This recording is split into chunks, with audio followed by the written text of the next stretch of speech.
ईश्वरप्पा की याद क्यों आई?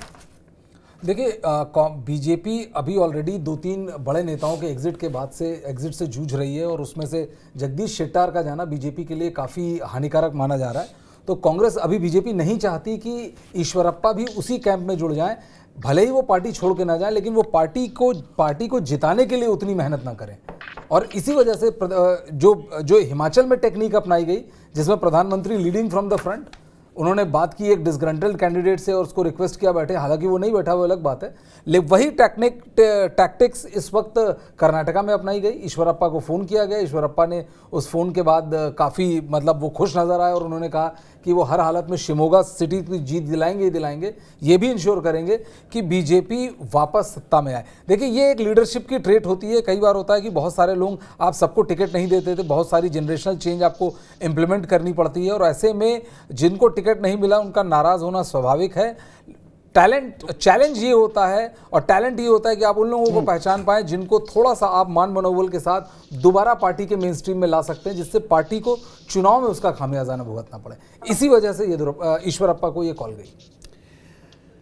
पंकज, ईश्वरप्पा को तो कॉल चली गई, लेकिन वो कहते हैं ना, चिड़िया चुग गई खेत तो पता है क्या हो। देखिए, अभी ये कहना, चिड़िया ने खेत नहीं चुकाया। हाँ, अभी ये कहना बहुत अर्ली होगा। जी हाँ, क्योंकि चुकानी क्या खेत नहीं, अभी ये कहना मुझे लगता है थोड़ा जल्दबाजी होगा। मैं इसको जल्दबाजी इसलिए मानता हूँ क्योंकि आप गुजरात को मत भूलिए, 50 से ज्यादा कैंडिडेट का टिकट, वहां तो खेत से बीजेपी चुक गई थी चुनाव से पहले। नहीं, मैं यही कह रहा हूँ कि 50 से ज्यादा टिकट काटा था, नए लोगों को लाए और फिर कन्विंसिंगली जीते। बीजेपी ये प्रैक्टिस करती है हर जगह ताकि वो एंटी इनकम्बेंसी हटा सके। 189 उम्मीदवारों में 52 लोगों का टिकट काटा, 18 सिटिंग एमएलएस का टिकट काटा। तो इसका मतलब साफ है कि बीजेपी एक तय कार्यक्रम और तय रणनीति के तहत काम कर रही है, जैसा मैं देख रहा हूं। देखिए, बीजेपी कर्नाटक चुनाव के जरिए एक मैसेज बहुत साफ देने जा रही है, मुझे दे रही है, और मुझे लगता है कि बीजेपी ने एक बहुत बड़ा जुआ भी खेला है।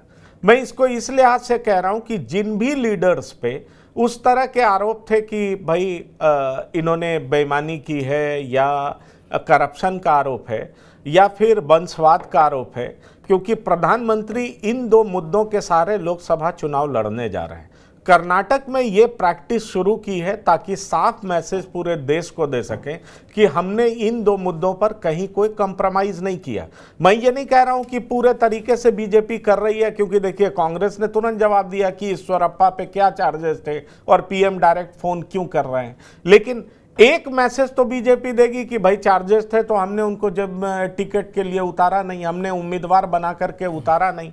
और दूसरी बात, बीजेपी ने ऐसे बहुत सारे कार्ड्स खेले हैं जिससे बीजेपी को लगता है कि उसका फायदा होगा। बहरहाल, लिंगायत और वोकालिंगा, आपने देखा रिजर्वेशन अलग इश्यूज है, कैसे मुस्लिम्स का रिजर्वेशन इनके बीच में वो किया, internal reservations with in Dalits, ये भी कार्ड खेला है। अब ये किस तरीके से बीजेपी को फायदा पहुंचाएगा, क्योंकि हमें ये भी नहीं भूलना चाहिए कि तकरीबन 1985 से कोई भी गवर्नमेंट का यहाँ पे रिपीटेशन हुआ नहीं है, और 2004 से आप लगातार देख लें तो हंग असेंबली रहा है सिर्फ 2013 में। मतलब किंग मेकर ही किंग बन जाता था, जैसे जेडीएस इसमें बहुत आगे रहा है।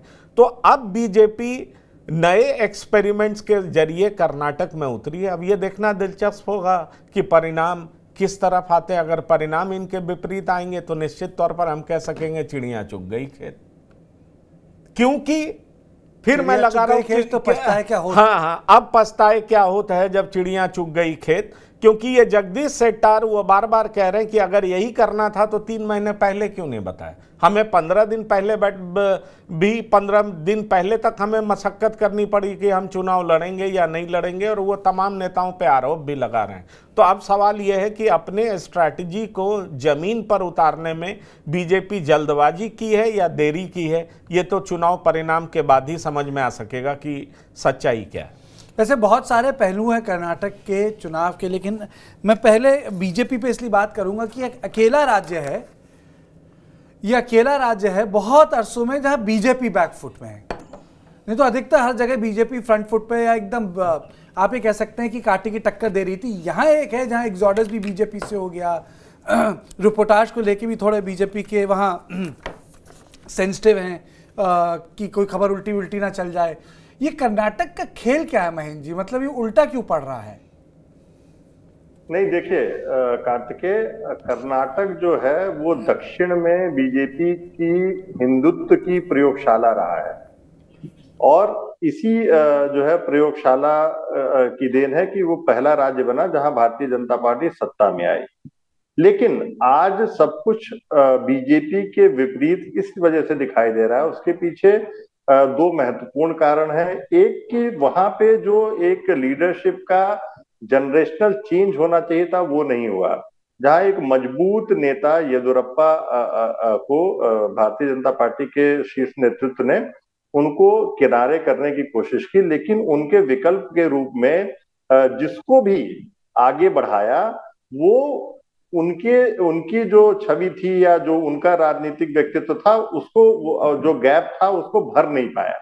और यही कारण है कि और चाहे बोम्मई हो और चाहे तमाम ऐसे जो भारतीय जनता पार्टी ने येदुरप्पा की जगह पे जिनको मुख्यमंत्री पद दिया, उन लोगों ने वो करिश्मा नहीं कर दिख पाया भारतीय जनता पार्टी के लिए जो येदुरप्पा ने किया। तो ये पहला कारण है, सबसे बड़ा कारण। दूसरा कारण है कि जो एंटी इनकम्बेंसी है वहां पे भारतीय जनता पार्टी के जी वो बहुत जो है उनके खिलाफ जा रहे हैं और वो एंटी इनकम्बेंसी इस वजह से ज्यादा खिलाफ जा रहे हैं कि तमाम ऐसे भ्रष्टाचार के आरोप जो लगे हैं और कर्नाटक में खासकर लोक आयुक्ता के द्वारा, क्योंकि वहां पे लोक आयुक्ता काफी उनके पास शक्तियां हैं वहां के कानून के अनुसार से, और ऐसे में वो सारे जो आरोप हैं कांग्रेस कोशिश कर रही है उनपे जो है वो कि पब्लिक को समझाने की किस तरीके से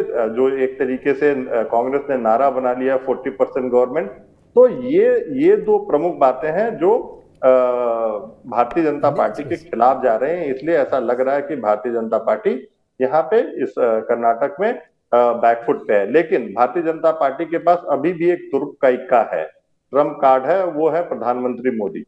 तो क्या अब ये ब्रांड इन सारे जो नकारात्मक पहलू हैं उनको जो है गिरा के और भारतीय जनता पार्टी को यहाँ पे दक्षिण में जो एकमात्र राज्य है जहां पे वो सत्ता में है उसको वापस सत्ता दिला पाएगा? ये जो है आने वाला समय ही बताएगा, कर्नाटक की जनता ही बता सकती है। कर्नाटक की जनता को तो बहुत सारे फैसले लेने पड़ेंगे। हमारे साथ सुनील शुक्ला जी भी जुड़ गए हैं, आलोक वत्स जी भी जुड़ गए हैं। सुनील जी नमस्ते, कैसे हैं आप? आलोक जी, आपने ये चर्चा सुनी जिसपे हम कह रहे हैं कि पहली बार किसी स्टेट में बीजेपी बैकफुट में क्यों है। कर्नाटक में ऐसा क्या हो रहा है जहां भी बैकफुट में है? देखिए कार्तिकेय जी, ये आपका कहना सही है कि पहली बार विगत 5-10 वर्षों में एक ऐसा स्टेट है जहां अभी के परिस्थिति में all odds are against BJP. जितनी भी चीजें हो रही हैं वो सब बीजेपी के लिए ऑल इज नॉट वेल का एक इंडिकेशन दे रहा है। अभी ठीक कहा महेंद्र जी उन्होंने कि जो लिंगायत का लीडरशिप था जो रिप्लेस हुआ वो उसको फुलफिल नहीं कर पाया। मठों के साथ जिस तरीके की वहां से आवाज आ रही है, लगता है कि वो लोग इनके फेवर में उस तरीके से नहीं है जिस तरीके से पिछली बार थे। और जगदीश शेट्टार का जाना, ईश्वरप्पा को की अभी पूछ बढ़ानी, ये सब इंडिकेट करता है कि ऑल इज नॉट वेल। और दूसरी चीज, एंटी इनकम्बेंसी एक फैक्टर होता है जहां कहीं भी सरकार चुनी हुई काम करती है, लेकिन यहां पर उसके साथ साथ जो एक भ्रष्टाचार का मामला है 40% का, वो बहुत उजागर हो चुका है। हर जगह इस बात की चर्चा है कि ये 40% की सरकार थी और कांग्रेस उसको और बढ़ावा देके प्रचार कर रही है। तो इन सारी चीजों को देखते हुए अभी एक ही तुरुप का पत्ता है, एक ही तेंदुलकर है इस टीम में जो इसकी नैया पार लगा सकते हैं, वो है प्रधानमंत्री नरेंद्र मोदी जी। अब देखिए उनका करिश्मा क्या काम करता है। नहीं तो सारे ऑड्स अभी तक के इंडिकेटर जितने हैं वो बहुत, जिसको कहिए कि सौहार्दपूर्ण नजर नहीं आते हैं इन फेवर ऑफ बीजेपी। नहीं नजर आते। सुनील जी, ये इसलिए तो नहीं हुआ कि जिस तरीके से जो एक्सपेरिमेंट सक्सेसफुल हुए, जैसे गुजरात का हुआ, बाकी जगह हुआ, यहाँ जो येदियुरप्पा वाला उन्होंने एक्सपेरिमेंट किया और मुंबई को रखा, वो बैकफायर कर गया। अब जैसे येदियुरप्पा जी के आप इंटरव्यू देखिए, वो कह रहे हैं हिजाब और ये हलाल पॉलिटिक्स बेकार की पॉलिटिक्स है, इस पर पॉलिटिक्स नहीं करनी चाहिए। उनके इंटरव्यूज आए, नेशनल डेलीज में छप गए। धन्यवाद कार्तिकेय जी। निश्चित रूप से कर्नाटक में भारतीय जनता पार्टी, एक तो जो अतीत भी आप देखेंगे, भारतीय जनता पार्टी कभी अपने दम पे वहां सत्ता में नहीं आई और कभी भी उसका मत प्रतिशत कांग्रेस से ज्यादा नहीं रहा। सीटों की संख्या ज्यादा रही लेकिन मत प्रतिशत कभी बीजेपी कांग्रेस से ज्यादा नहीं रहा।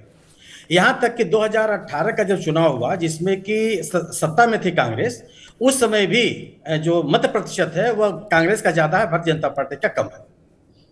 दूसरी बात है कि बीजेपी ने कर्नाटक में कोई स्थानीय लीडरशिप नहीं बढ़ने दिया।